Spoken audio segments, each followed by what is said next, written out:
سبح لله ما في السماوات وما في الأرض وهو العزيز الحكيم. يا أيها الذين آمنوا لم تقولون ما لا تفعلون كبر مقتا عند الله أن تقولوا ما لا تفعلون. إن الله يحب الذين يقاتلون في سبيله صفا كأنهم بنيان مرصوص. وإذ قال موسى لقومه يا قوم لم تؤذونني وقد تعلمون أني رسول الله إليكم فلما زاغوا أزاغ الله قلوبهم والله لا يهدي القوم الفاسقين. وإذ قال عيسى ابن مريم يا بني إسرائيل إني رسول الله إليكم مصدقا لما بين يدي من التوراة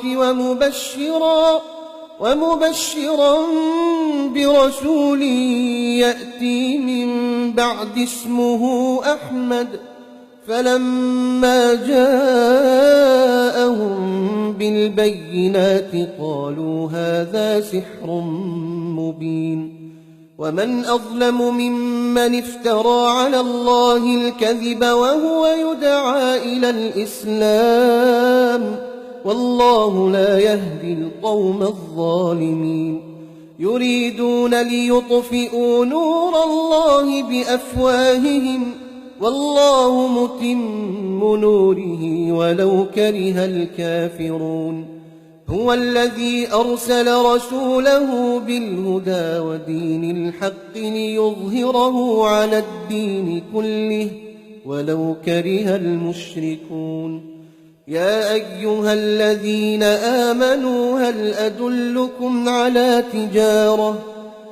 أدلكم على تجارة تنجيكم من عذاب أليم تؤمنون بالله ورسوله وتجاهدون في سبيل الله بأموالكم وأنفسكم ذلكم خير لكم إن كنتم تعلمون.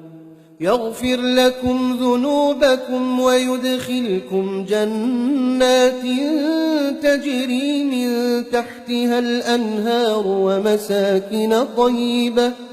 ومساكن طيبة في جنات عدن ذلك الفوز العظيم. وأخرى تحبونها نصر من الله وفتح قريب وبشر المؤمنين. يا أيها الذين آمنوا كونوا أنصار الله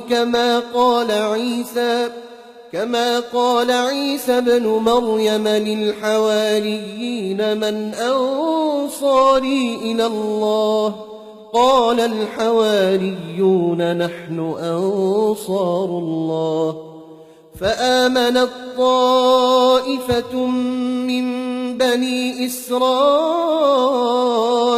وكفرت طائفة فأيدنا الذين آمنوا على عدوهم فأصبحوا ظاهرين.